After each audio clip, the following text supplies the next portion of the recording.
some super exciting semi-final action here at MKM Series Madrid.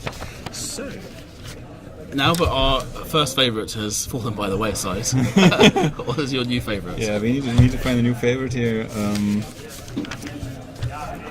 It's a great story, of course, that Rodrigo is coming back, trying to for the back-to-back win in Modern. He won our series Modern tournament in Prague. Yep. And now he's in the top 4, playing the exact same deck. Probably, I haven't checked for minor tweaks. If there are minor tweaks, probably in the sideboard. Yeah. But yeah, Let's see if we can find out more producers. Yeah. Okay. So they're working on it. They're going to try and fish out the 2 players. You recognise anything different? That looks fairly Nauseam to me. Angel's Grace. Dragon Lord Jamoka in the sideboard, that's kind of cool. yeah, Dragon Lord Jamoka. I can't remember that being in the board last time. No, but so that's new. I might have forgotten. Yeah, main deck seems Super tight. very much the same. Yeah. So Bogles, you're mulliganing for a hexproof creature for turn 1. Yeah. You then want to put some auras on them. Anything? Is there any interaction at all? I mean, there is. No, I can't really see anything. Path to Exile is, of course, this creature interaction, which Yeah. is irrelevant for this matchup. Let's see. Looks fairly. No, this might really just be a case of who gets what together when. So again, there weren't many Bogles players. Only 6. So Yeah, it's the day of the underdogs here. day of a conversion rate. Yeah, definitely that. The decks that were not a huge part of the metagame prevailed. At least some of them. So whilst we wait for the semi-finals to get started here, what would be good to tell you guys? Obviously, we had the Magic Card Market Series 4 stops this year, growing more players every time. We have a new tournament organizer next year, which might be some good news for some people. Yeah, some people were not happy with some of the things going on. But but it is continuing, so there will still be highly competitive, with great prizes, Magic in Europe, outside of official Wizard events, outside of everything else, bringing all 4 formats: Standard, Legacy, Vintage, Modern, direct to a city near you or close to you via plane, depending on how you want to do it. So our first stop next year has been confirmed. Will be in Milan, in Italy, the first weekend of February, the weekend of the 5th and the 7th. Yeah, that sounds about right, doesn't it? Yeah, so if you are looking for something to do in the start of a new year and you want to play with your Legacy or your Vintage, and you want to play for some great 4-figure Euro prizes, come join us. We will be there, hope bringing all the action to you again. But yeah, Milan, beginning of February. I mean, if maybe you already have plans in February, fear not. We have more events for you.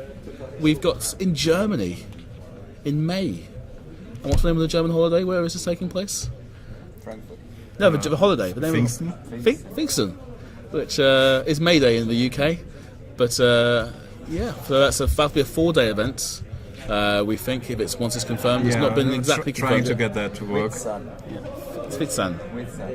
Yeah, just so you're confident, you can play Vintage to a high level, Legacy to a high level, and of course Standard and Modern as well, with MKM, with us in Milan, all over Europe, and compete with some fantastically great prizes. So yeah, please do join us. And there will be a 5th stop in the next year, so we're upping the number of events. Hoping to improve in various respects. We have taken in a lot of feedback, and with a different organizer, we are looking forward to improving a lot in various respects, and we've already been having a great time this year. Yeah, so we all we want to do is bring you the best possible Magic action in Europe. We hope to continue to do so. But whilst we're still waiting for players to start the semi-final, you do something quite interesting for Magic card market, don't you? Yeah, I do. Yeah, definitely. We can talk about that as well. Yeah. It's a different project there on Magic Card Market. Magic Card Market is the place where you can buy and sell all cards, Yep. all Magic cards, even cards from other games. Yep.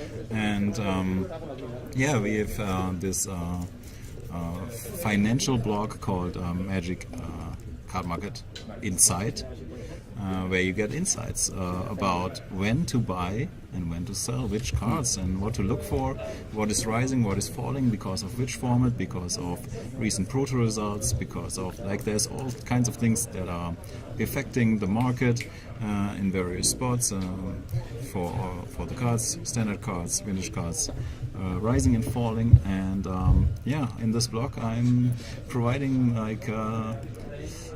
nice insights into what's going on. You're always informed, up to date to recent movements, and get some good suggestions where to put your money if you just have something to spare and like some Magic cards. Yeah, very much. Obviously, it's always good to try and stay ahead of the markets. You want your cards to be worth as much as they can be, and who doesn't like a bargain? So yeah, that's definitely a series that's worth looking into if you like. Look it up. It's there's a banner on the Magic Card Market site. Is of course linking into it. There are lots of freely available articles by now as well, so you can read into it whether you like it, and enjoy that, and then you know what to buy and when to buy it or sell. Yeah, or sell. So it looks like the players will be getting started shortly. They are finally sat at the table. I think someone's showing what a mobile phone looks like. And who do we think is going to win this? If we remove our hearts and our for the dream story of Togores for the back-to-backs. So pre-board, I would say it's just about the die roll. I think both decks, Togores is playing Lotus Bloom, and that basically sets the clock at turn 4 as the turn that he usually tries to win. Of course, there are draws where he doesn't have the Lotus or doesn't need the Lotus and can win earlier. But the Lotus is one of the big things that is determining the turn to go off, and so that is a turn 4. But Bogles definitely has draws that can win on turn 4 as well. If he draws into the best attachments, ideal hand is just one creature, because it's going to resolve and he's not going to need any more. And then lots of attachments adding up and making the clock just huge. The damage he's putting out is huge then there, and that's what he's looking forward to, and I think he can piece together a turn 4 kill as well. Okay. So die rolls should be huge here, and then after sideboarding it's getting more interesting. Leyline of Sanctity should be a thing that could prevent the combo kill there. Stuff like that. Geroctique. Geroctique definitely is a thing. Wow, that's an interesting cardboard. Suppression Field probably is good. Making activated abilities cost 2 more. I have to look it up whether that is working against some of the cards from Togores. But yeah, we will see this post-board. Pre-board, we will see a racing situation. So we both think game 1 will just be a race, and games 2 and 3 is where the real magic happens, and there's some interaction and key decision making. Yeah. So it looks like Togores is fixing a broken sleeve. Yeah. So the pressure field is activated abilities cost 2 more to play unless they are mana abilities. So that does not interfere with Lotus Bloom. Thanks to our producer giving us information here, and it may still interfere with something else on the deck. We have to check it, but we can do that later. Right now, let's do some resleeving. Yeah, still resleeving. Still Togores not too happy. Siamo già a posto. Okay.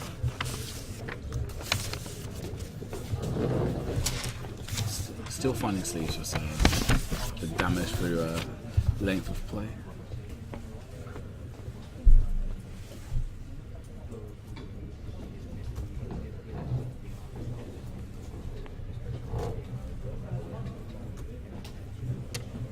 Okay, decks have been presented.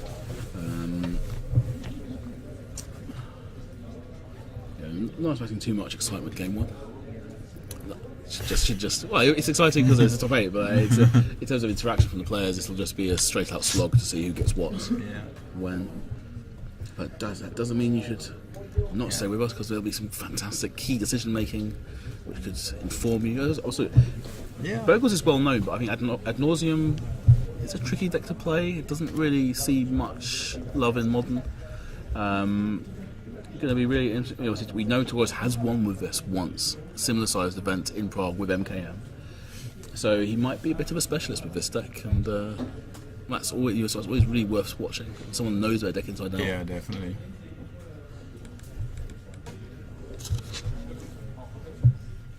Okay, so opening hands. There is an Ad Nauseam. Don't see the white cards yet, but the foiling might betray our eyes. Do you mean white cards or white bordered cards? The white cards comboing up. So that looks like a Bogle in hand. It's land heavy though. Leg close card there. Versus card, okay. Yeah, both players keeping that. So that's the really super important turn 1 hexproof creature. Yeah, that's what he needed to be on a good clock, like providing a card for his opponent.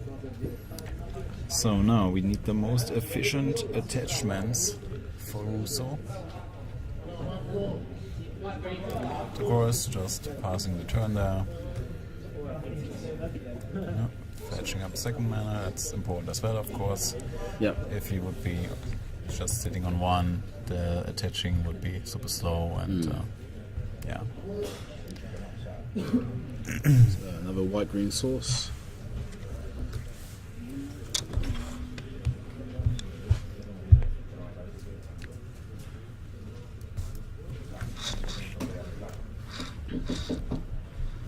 Okay. Yes, Attaching Umbra. I think it's in. Keen Senses? Yeah. Keen Sense, yeah.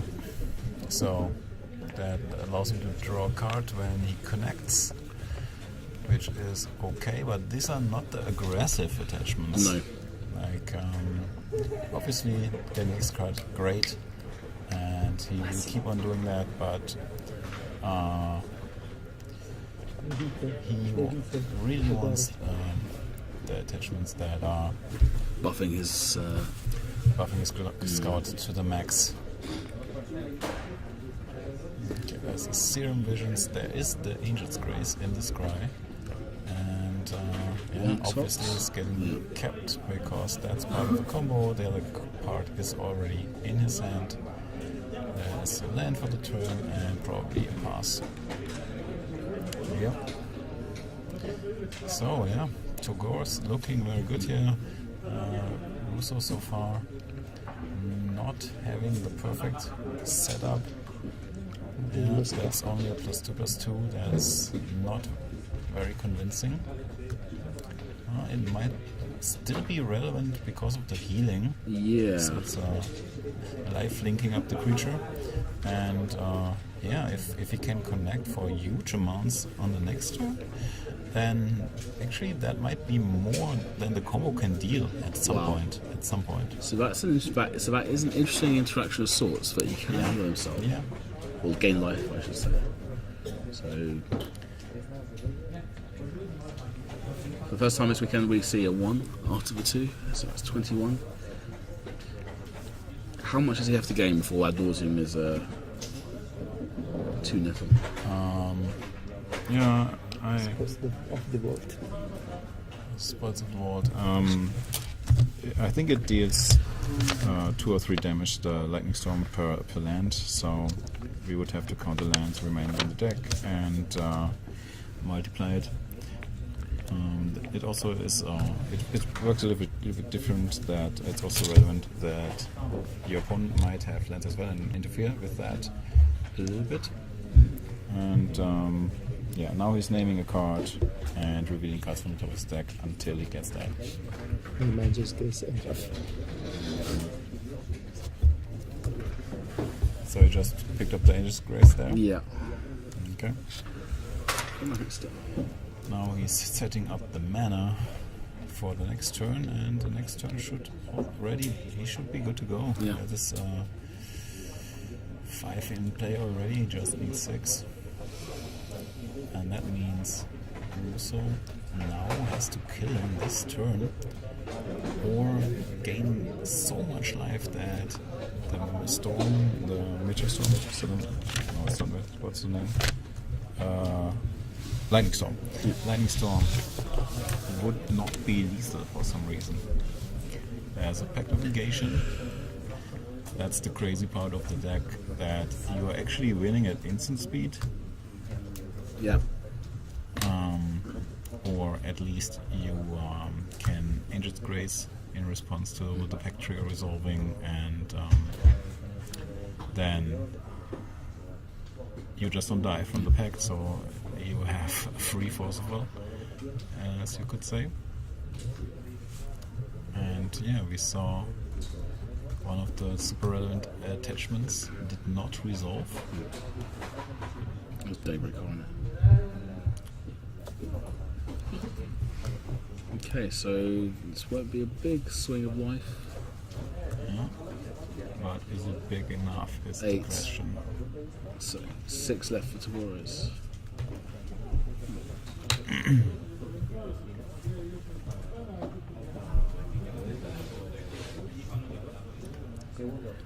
Angel's Grace. Pact is on the stack. He would die, but he can't die. It was, in fact, Ethereal Armor that was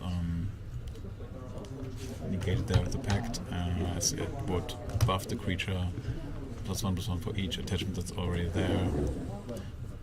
But yeah, now we just see he needs the extra mana here from the Spirit Guide. Actually, he doesn't really need that because he can go to Mayface if he wants to.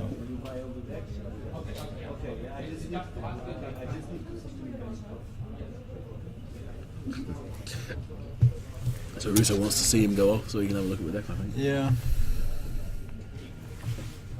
So what's happening here? Angel's Grace has resolved, therefore he doesn't die from the Pact. Now he plays first for the Vault, he can draw the entire deck without dying, because that's what the Angel's Pact says. And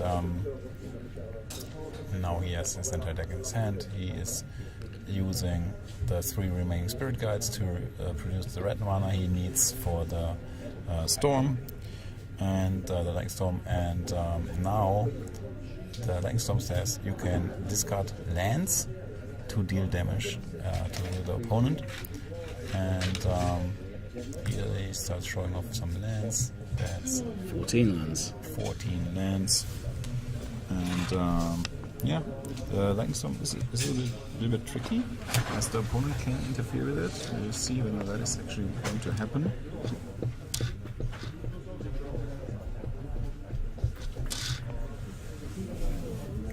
Yeah, picking it up again, reading it again.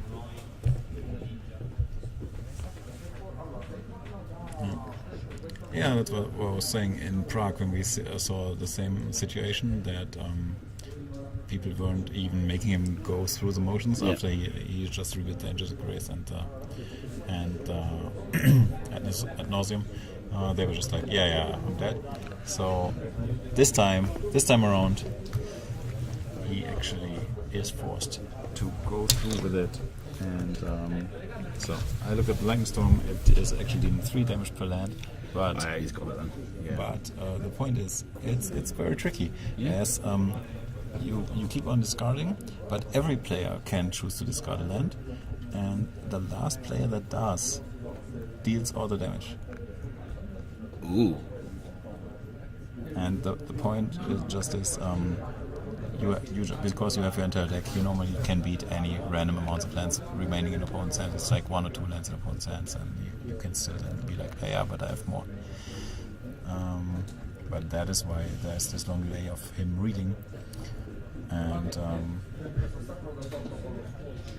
yeah, he would need 6 lands in play to beat that. Reading it once more.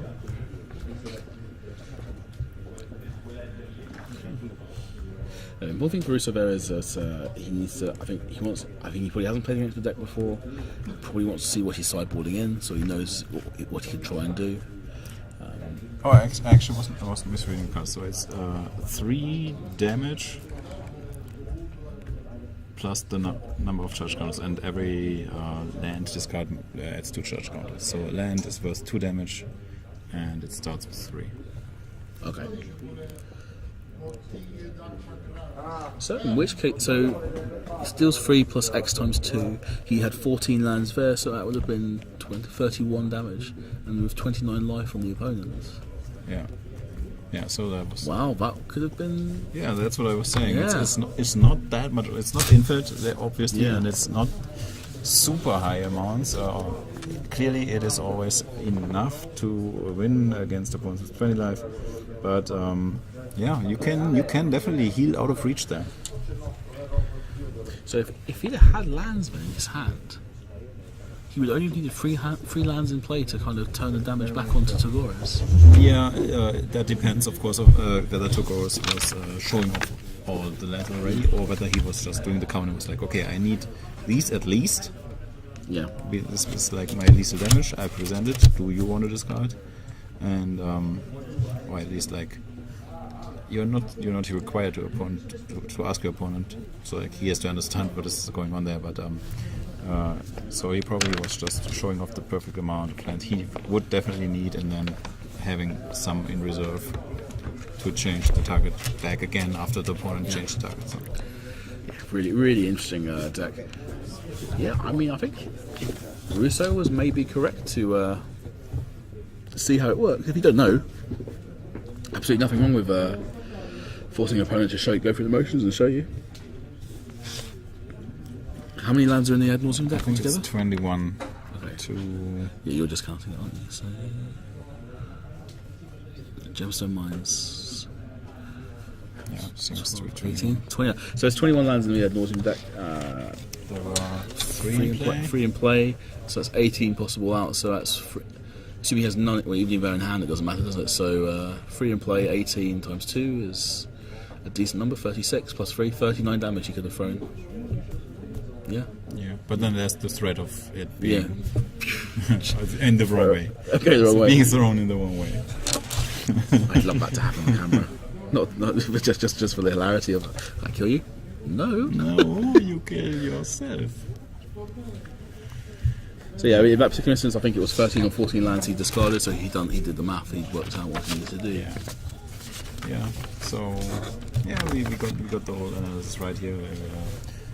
Talking about how the life gain could be relevant, and how it was a raise, and how there was the wrong attachments in the early game, that he was not attacking for enough damage on turn 2 already. Yeah, with more aggressive attachments, only 8 health left on Togores, he would have had that game. So so we reckon there's some ley lines and some suppression fields coming in at this point. Galactique. You like Galactique? Yeah, I like Galactique in this as well. He's a fun man. Nice little fellow, yeah. Yeah, there's also Nature's Claim, 2 copies to try to interfere with the artifact mana. Yep. And that's probably it. It's kind of crazy. I mean, he doesn't. Oh, there's a Stony Sands. Stony Sands also turns off the Lotus. It's going to be interesting to see what kind of value, how much of this comes in. whether he just kind of goes, well, I can win the event. If I hate you out completely of the combo, I can just win. So I think he should. He cannot cut the creatures. That's a given. He needs the early drop to start doing things, but he can cut on various of the auras.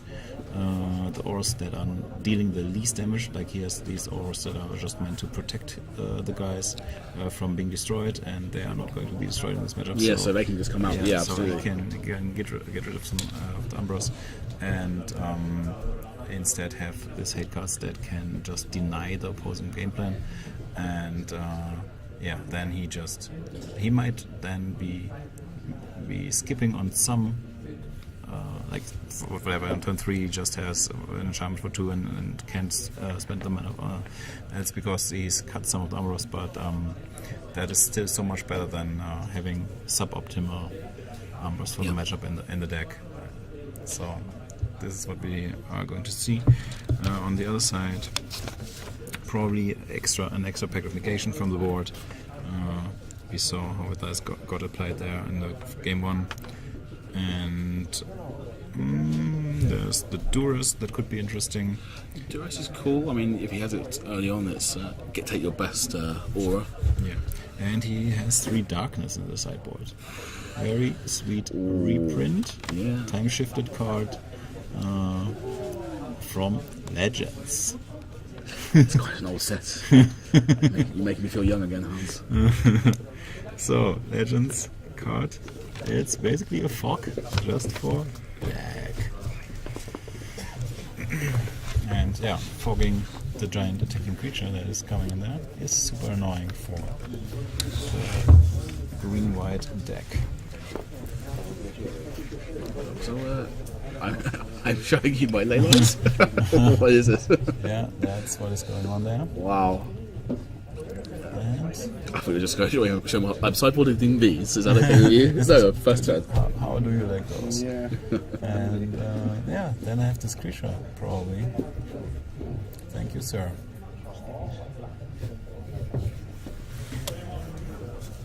Yeah, that seems to be a thing.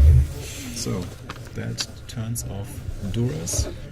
That should turn off the Stormkill. Unless there's some super awkward wording on that one. Yeah, so I'm just gonna get it up.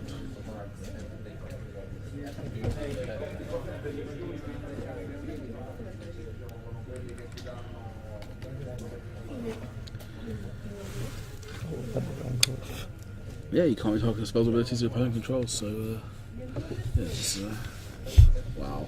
Double Rancor? That is much better. Much better than the game 1. Yeah, that's what I was saying. This is what you want. Yeah. Now, the only thing missing is a crown, but that would probably be a little bit much to ask. But, yeah. This is start of hand. But Togores is pretty hopelessly behind here, and what has already happened. There's a lot of things going on that are very bad for him. Probably see a second land drop here. Oh, shot. Oh, wow. Yeah. Okay. Yeah. Bit of ramping. That's an artifact. Russo would probably like to take out or disable if he has the chance. No, another attachment, which is strong as well. I think it's just a +1/+1, but is it +1/+1 in life link? No.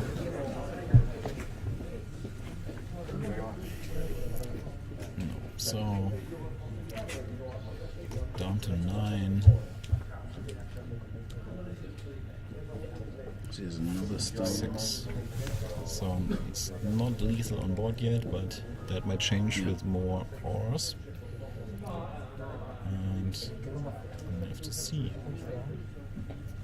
Togores clearly knows he doesn't have much time left. He's keeping one. No, he has to keep one instead of it. Okay, that's a land. More of that.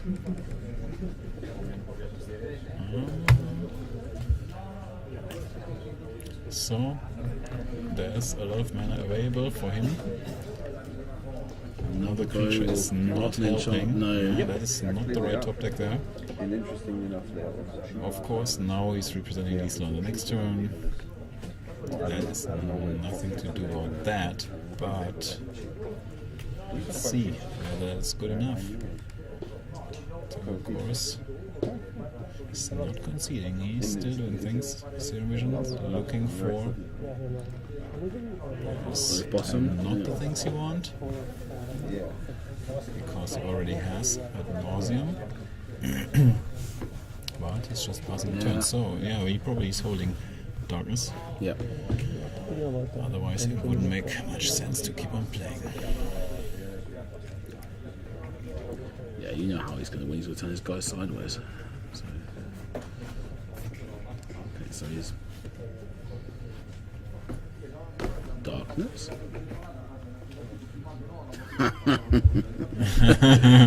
Force for read. Yeah.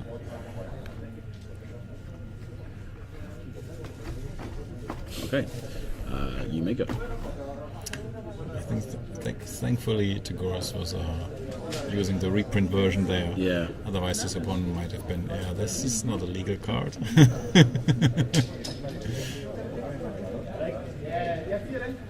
Yeah.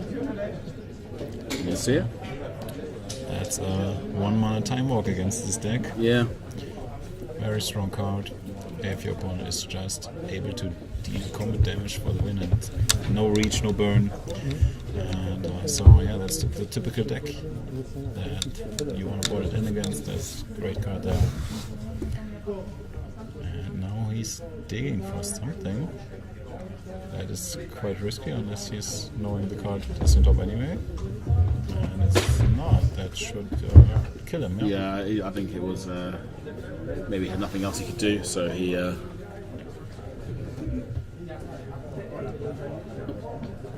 probably can't scoop in the middle of the resolution or what's being discussed.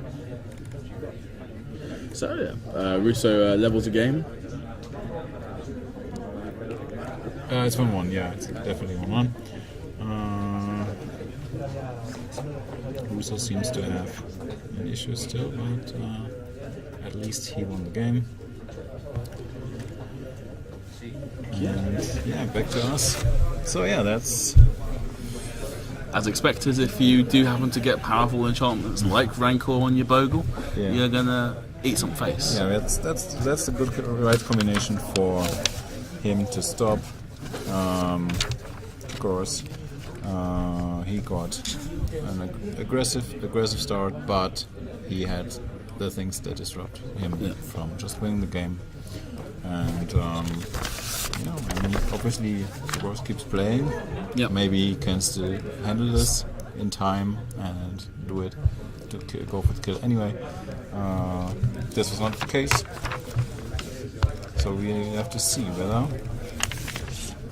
something will change. Maybe players will board in a different way now that they know they have both presented some of the cyber tech. Darkness was revealed, and the lanes were revealed there. There's still some unrevealed tech waiting, Yeah. but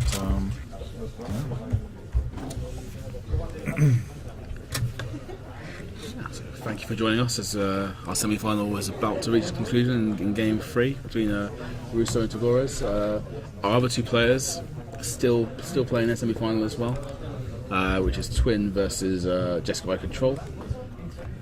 So, which is Jessica is 1-0. yeah. So Jessica by Control is 1-0 up against the dirty, dastardly, disgusting Twin player, but knocked out tooth and nail.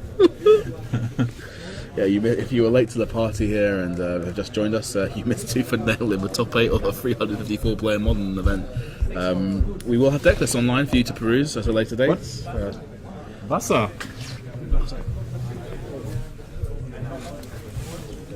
So Togores is asking us for some water, so we're obliging. Oh, we might have moved the camera there. Sorry? don't do it again. Yeah. What's up with the twin hates? I hate with the twin is it knocked out tooth and nail. We were really hoping it would go all the way. But yes, so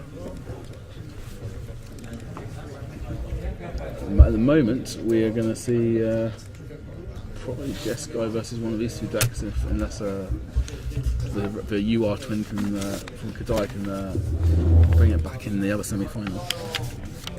So yeah, Togores is a nice guy. Yeah, he's getting some water for Russo there. Russo, not related to Vince Russo of WW fame, but he's still playing Bogles. Maybe there'll be a Russo swerve here. A swerve? Oh, yeah, a Russo swerve. Oh, you're not a fan of wrestling, are you? No. No. That's Ollie gets me. Yeah. The swerve would be somehow Bogles wins with a burn spell, I guess, but that's not gonna happen. So yeah. Okay. Players have doing their sideboarding. Togores will be on the play here. This is advantageous. Advantageous, of course. Yep. Yeah. Stating the obvious now. But, so he looks at his hands.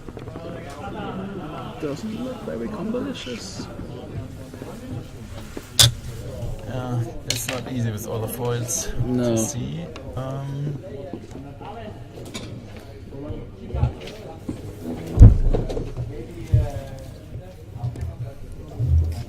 He's keeping. At first he didn't seem super impressed, but seems to be good enough.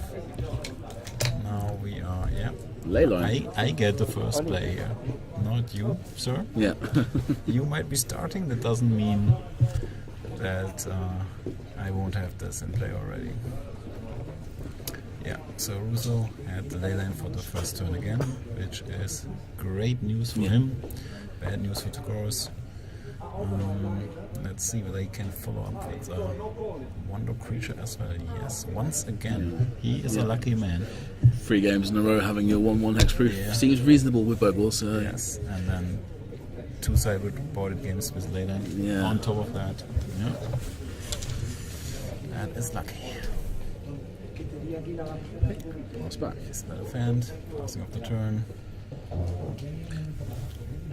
Now we might want to see what plays See if we've got see what he's got in his hands. So there's a plains there for the white mana. Taking the shock from the shock land. That's not. He's happy to do that. And now he has to consider what is the most important. He says suppression field is the most important. Okay. So what's that going to do for him? Activated abilities cost 2 more. So he's looking to slow down Togores there. Bogle in for 1. Make a star. Yeah, but it's activated abilities that aren't non-abilities, so it's not helping here. Force the read.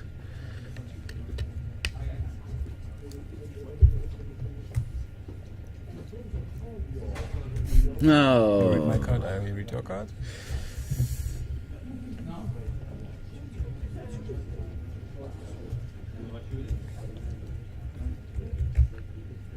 Okay, so you will be wanting to pump that elf. It's sharpish. That would make more sense unless like attacking for 1 is not exciting. No. Attacking for 3 is not that exciting either, but a lot more exciting. And healing himself, 21. That is definitely not out of reach yet. Oh, it stops Storm. Stop Storm. The card, okay. The Lightning Storm. Okay, yeah, because of the super awkward wording of both players being able to do something during the resolution of the spell. This is like super awkward.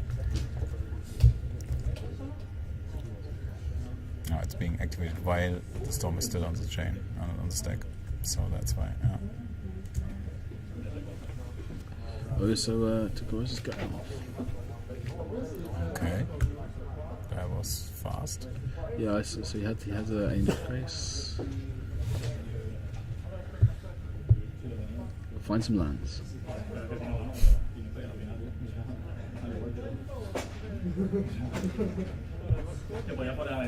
So, what exactly is happening? If our chat was correct, this is stopping me. Okay. Yeah, he can use those. Your mana sources. Yeah, those are not the issue. We will have to find out whether there's an issue with the storm. Thank you.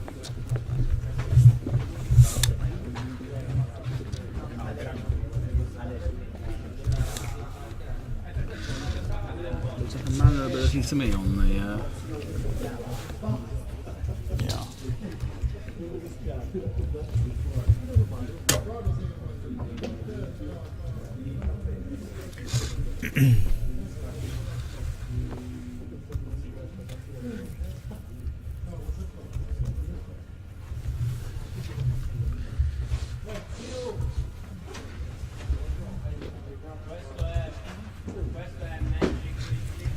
So yeah, it's gonna be interesting.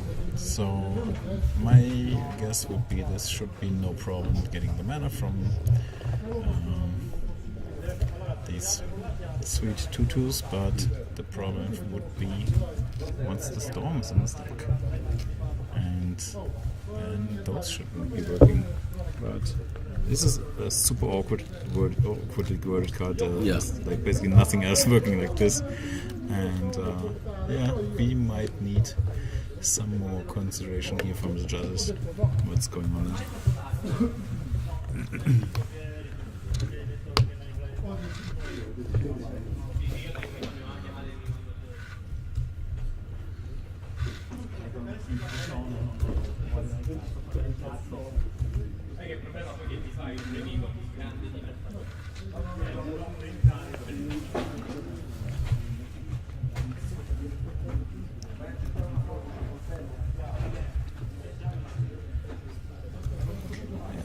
Storm is definitely not a mana ability.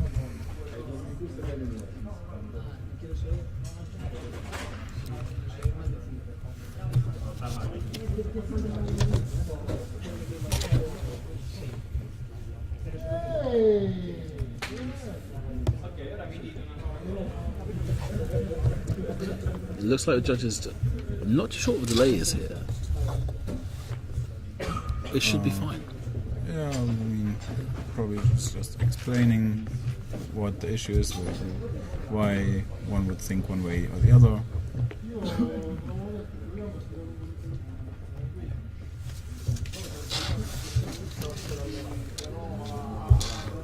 So there's a white card.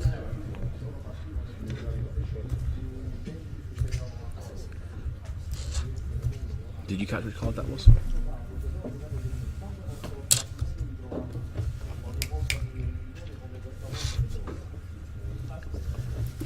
Petitions scorn? Yeah, it must be British Scorn. Yeah, that's it.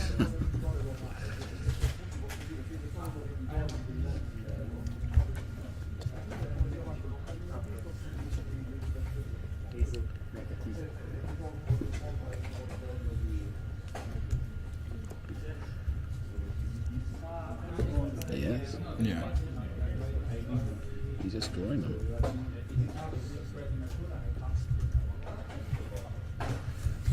Yeah, so he has played Angel's Grace, that's why you can play Patrician's Scorn for free, and that will cause all enchantments to be destroyed, and yeah, that takes away the suppression field, which would prevent the Storm from winning the game.